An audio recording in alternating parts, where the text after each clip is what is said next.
There's been some big news in the scientific community these last 4 or so days. In the realm of superconductivity, superconductors. Now, a lot of you guys probably don't know, what these are past maybe like floaty metal magnets, floaty cold metal magnet that you might have seen in like a Nile Red video or whatever. But because of this recent story, I've actually gotten really into learning more about them than just the kind of stuff you'll see in viral videos. And it is actually like not just a fun little like magic trick you can do with liquid nitrogen and a magnet. It's actually really crazy how important the physical phenomena of a superconductor, like what that can do theoretically.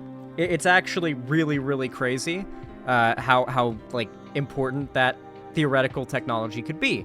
Now, to give you an idea what this is, it's basically certain types of metals, at least so far, under certain circumstances, such as being very cold or like very cold, like liquid nitrogen freezing them to a very low temperature cold, or under extreme pressure, or both, we can basically create pieces of metal that float. Allow me to demonstrate it for you. Let's see if there's like a Nile Red video. Yeah, here we go. Making superconductors. And this will give you an idea of like what this is that I'm talking about here.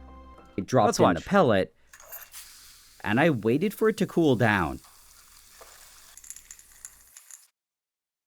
Getting that nice and and cold. I then got a small magnet, nitrogen. And I carefully dropped it on top, and it actually worked. It was floating, just like how I saw in the video, and I was honestly really surprised that I was able to do it on my first real attempt. Also, this whole time, I was kind of still a bit worried about the purity of my yttrium and copper nitrate. So, I think you can imagine literally having floating, locked in place, metal parts. That opens up like a trillion billion potential new technologies. The examples are very numerous. We already use superconductors in some technology today, but the fact we have to cool the metal down to freezing temperatures or put it under an insane amount of pressure makes it so impractical for any form of everyday use, such as a hoverboard. I think hoverboards are what come to mind for most people right now, right? Like full on, it's happening. Back to the Future.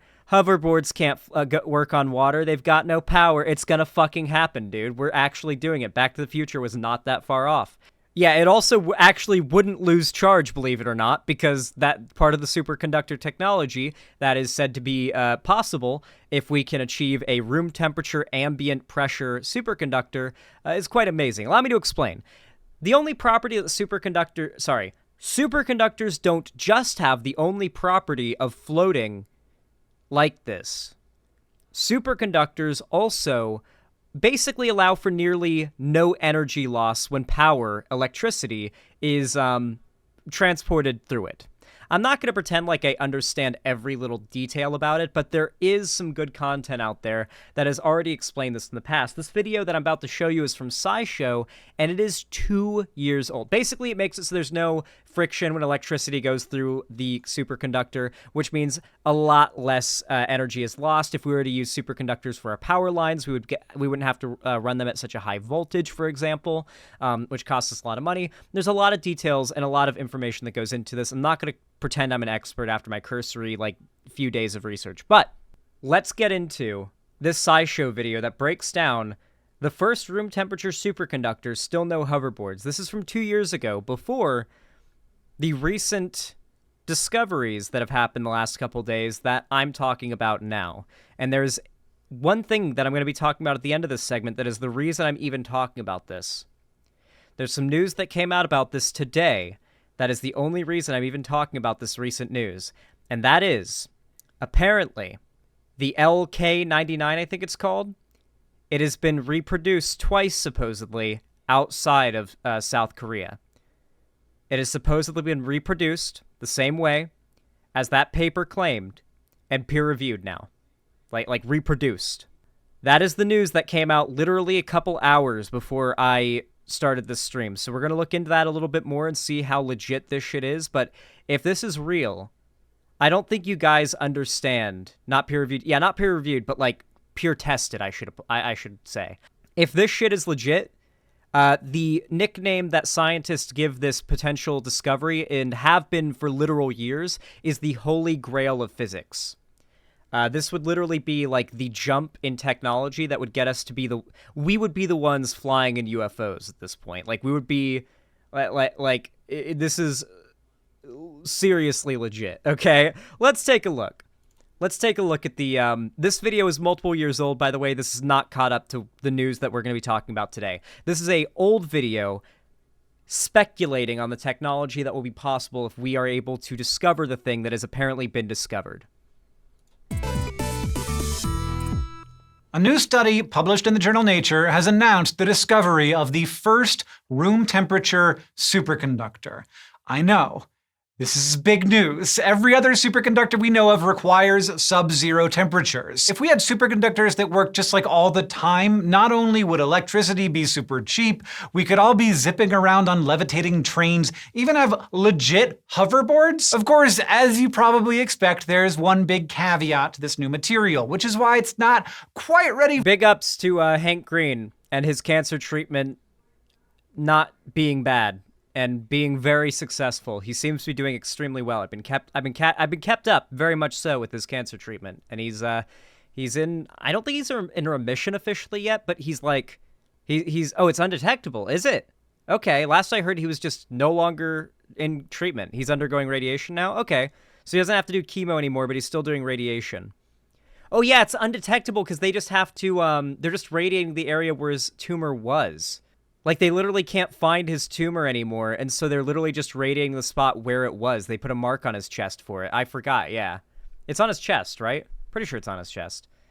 Yeah, he was just too cool for cancer. That Hodgkin's lymphoma got its ass kicked. For everyday use. But I'll get there. A superconductor is a substance that conducts electricity with no resistance. That means an electric current can flow through it without losing energy along the way. And given how much electricity we all use, I mean, like, you're using some right this very second just to watch this video, well, you can imagine how useful it would be to have super energy efficient electricity. Plus, superconductors do much more because they allow us to make very powerful magnetic fields. So think better particle accelerators, smaller and less expensive MRI machines, super efficient magnetically levitated trains. But the superconductors we know and love all have one catch.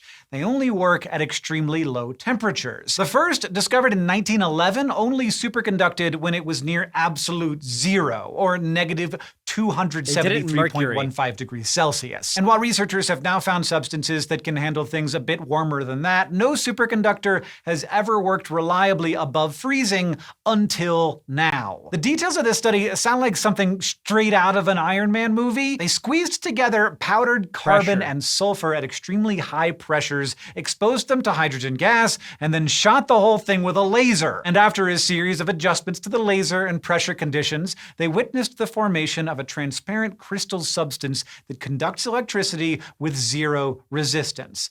A superconductor. Amazingly, this superconductor works at temperatures as high as 287 Kelvin, or about 15 degrees Celsius. Now, that might not be quite as warm as some of us like our rooms, but it's warm enough to count as room temperature, and it's a lot better than freezing. Now, before we get too excited about a whole new technological...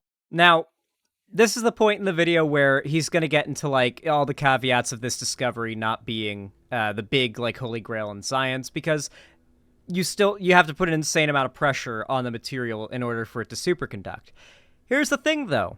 Recently, as in like 4 days ago, some scientists out of South Korea published a paper that is not peer-reviewed, or at least, and up until supposedly today, the results had not been repeated by anybody else. But they were supposedly able to create a superconductive material, quite easily, might I add, that under ambient pressure, that's like sitting on your table pressure, like our current pressure we're in now, and under ambient temperature, could superconduct. Here's the thing, though. A lot of people, for the last few days after this news came out, have been very skeptical. Others have been very, very hyped. In fact, the funny thing is, the stock bros have been investing like a shit ton of money, like the amount of money in the last few days that has been invested in American Superconductors, a company that has nothing to do with this apparent discovery. Like it's insane how much money is getting invested now. So even if this ends up being like a hoax or something somehow, regardless, this entire area of science is about to have a lot of attention and research put into it, even if this doesn't end up being that big breakthrough, right? Besides that, though, things look so far quite legit.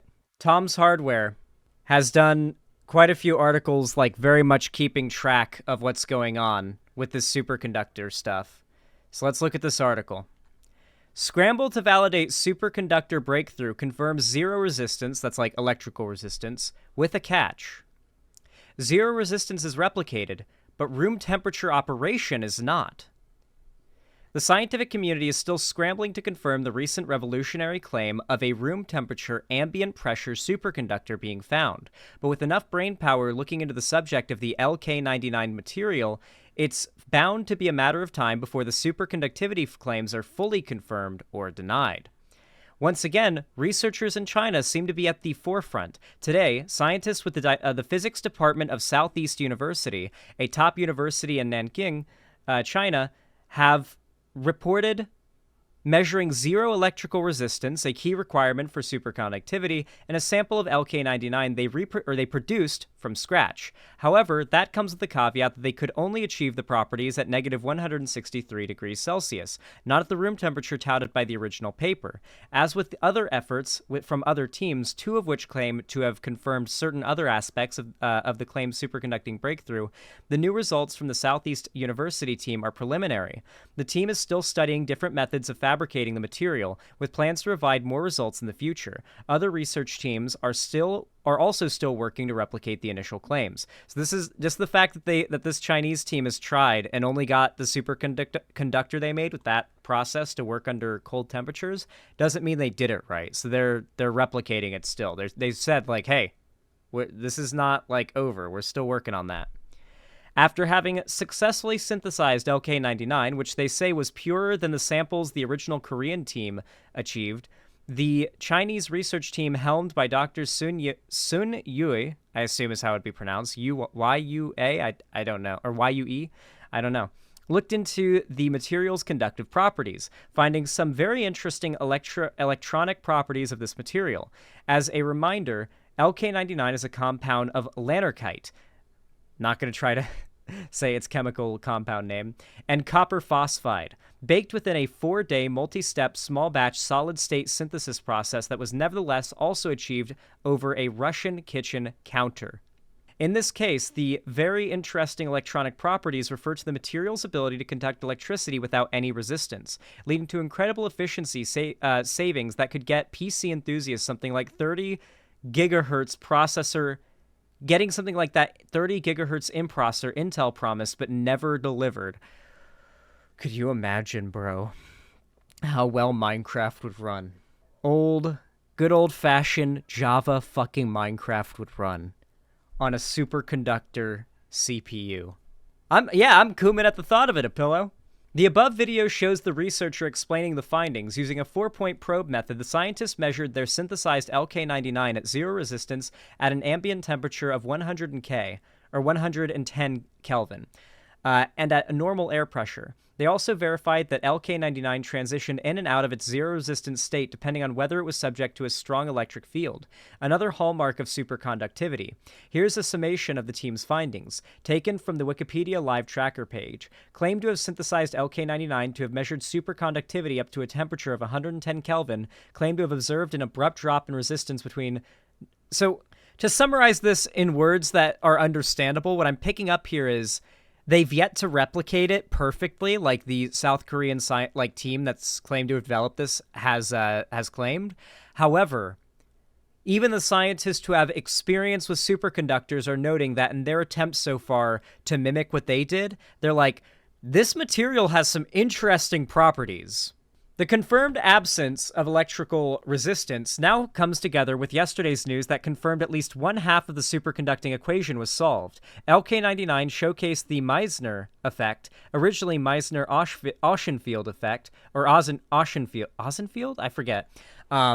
Which results in the levitation of materials as they interact with the Meissner effect-induced magnetic field. And now it seems the other half of the equation, resistanceless electrical conduction, was verified in LK99. But questions remain even here. It seems that LK99 only shows superconductivity at 110 Kelvin, which disputes the room temperature bit originally claimed, although all tech enthusiasts that have dabbled in liquid nitrogen cooling know that 110 Kelvin is handleable if not practical.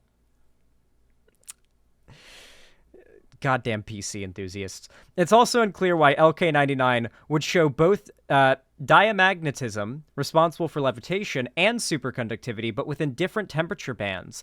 Expectations would paint it more as a buy one get two promotion. Yet 1 + 1 generally being equal to 2, we seem to have independent confirmation of several facets of a superconducting compound being successfully synthesized. But while this is incredibly promising news, there are still caveats. For one, it's strange that 2 teams verified different halves of the superconducting requirements, but no team has successfully verified both, as of the time of writing. That's really weird. Wait, 2 different teams have followed these steps, and one has gotten a superconducting material that is capable of operating at room temperature but only under pressure, and one team got a result that can operate only under extremely cold temperatures but at ambient pressure. Okay, that's a pretty good sign, I'd say, that they're like literally dealing with a Goldilocks situation depending on how they made it and how well they followed the instructions, I guess. You know, it could also be a big factor, you have to remember, altitude, right? Like when you bake a cake, you have to account for the altitude. Could that also be a factor here? Like that the South Korean lab where they made it and the other labs where they're making it, some could be in the mountains, some could be by the sea. Who knows? It could, I mean, they probably put it under vacuum though, right? So that wouldn't have a big effect because it doesn't matter where you are because they put this shit under vacuum just to make it. All of these are big leaps, and it's now just about seeing who can achieve room temp first, doing peer review. Not peer review, peer replication, yeah. In the video, Professor Yui himself says that while promising, the team's results aren't proof that LK99 is the superconductor breakthrough we've been waiting for. For that to happen, you'd have to wait for a credible institution to confirm both the Meissner effect and the zero electrical resistance halves of the equation at the same time. And even then, it won't be enough. Their announcement, cue all the scientific prizes, will have to be followed up by other institutions up to a point where there's enough overlap in the results that says this is more than fabricated data or a mere fluke. And that's not saying anything of all the sweet spots this material needs to hit to be the hero we want it to be. It has to be abundant enough and easy enough to access that it's relatively cheap to mine. Then it has to be relatively cheap to process and synthesize at a mass scale. And then it still has to be turned into actually usable bits of electronics that are compatible enough with our current fabrication methods. Talk about high standards. That's years of work right there. For now, LK99 seems to have some limitations. It's currently hard to synthesize at high purities because it only happens in a very specific areas of the compound, meaning yield is likely to be poor. And in fact, perhaps this purity problem acknowledged in the original paper is the root of most of these issues. Scientists have had a difficult time creating enough quantities of the material that display any of the superconducting or diamagnetic features. So they're basically creating small amounts of it, testing it, and being like, fuck, it's going to take forever to make enough, because in the video that I saw, it's like a little pebble. Like they need a pebble at least of this material, but it's really hard, and it needs to be pure. Like they can make a big chunk of this stuff, but they need to be able to get like small amounts of it that are perfectly pure out and then condense that, and they need to make like at least like a hockey puck of that shit. For now, another limitation is that the material could be one-dimensional, meaning that it only presents superconductivity on a section of it, which could be why the levitation in the original video wasn't even. This still means a load of possible applications while unlocking new ones. It's never a pure loss. For now, the jury is still out on the original Korean team's claims of room temperature superconductivity, and the Southeast University researchers will continue to study the new material and fabrication methods as they search to find the correct mixture to replicate the room temperature superconductor. For now, some claim claims have been preliminarily confirmed, while others remain out of reach. Several other teams are also racing to validate the paper, so we're sure to learn more over the coming days. This is literally a watch this news by the hour type situation. The amount of people across the world that are actively putting their like heart and soul into replicating this process. One thing you have to remember is the people who, assuming this is actually legit, like the LK99 is the thing, it is the holy grail of physics. Assuming that's the case, they didn't know they were making that when they made it. They were trying to make it, but they didn't know they were actually going to succeed. So how well, down to the detail that they wrote down and tracked their process, is going to determine how quickly this is replicated if it's legit. Finally, some news that, like, we don't have to doomer about. This technology very well would save the planet from climate change. If it becomes real, it very well would be the thing that saves humanity from extinction at the hand of climate change. Like, this would be the thing that we would be able to historically attribute to saving our species. Yeah, like, this technology is what we need to be real in order for the futuristic, like, sci-fi shit that you think of as happening in the future to exist and be possible. If this ambient pressure, room temperature, or even and high temperature superconductor technology is possible, and it is discovered, that is how we get there. It turns big things slippery at an atomic level. Good way of putting it. It's like the move from CRT to LED. That's, yeah, I guess a decent comparison. I'd be wary about that. A lot of OD Hwangwook-suk's incidental successes were like, stage? What? I don't know what you're talking about in regards to that, or how that's related to this. Climate change would almost certainly not drive humanity to extinction. It would kill a lot of humans. The amount of death climate change will cause is, like, uncountable and unestimable. Like, it's insane. Yeah, I'm interested to see. You bet the private sector in particular is going to be investigating this as well. There are companies, like massive corporations, who have, think Boeing, Raytheon, and You think they aren't going to be researching this with their own internal engineers and scientists to try to find a way to create an actual UFO? Like a UFO fighter plane or something? You think the U.S. military isn't very closely watching these developments, and United States scientists aren't actively trying to replicate this for our U.S. defense? There is a lot of eyes looking at this technology now, and I would keep up with this. I plan to update you guys on whether or not this ends up being a fluke, or whether or not we end up legit. You know, like, if humanity has been changed forever, trust me, I will be covering it, and you will be made aware. But yeah, I recommend keeping an eye on this, because I am genuinely hyped to find out what happens next. We're literally just waiting for confirmation as to whether or not humanity and our path forward as a species will have been changed forever. So, pretty big deal.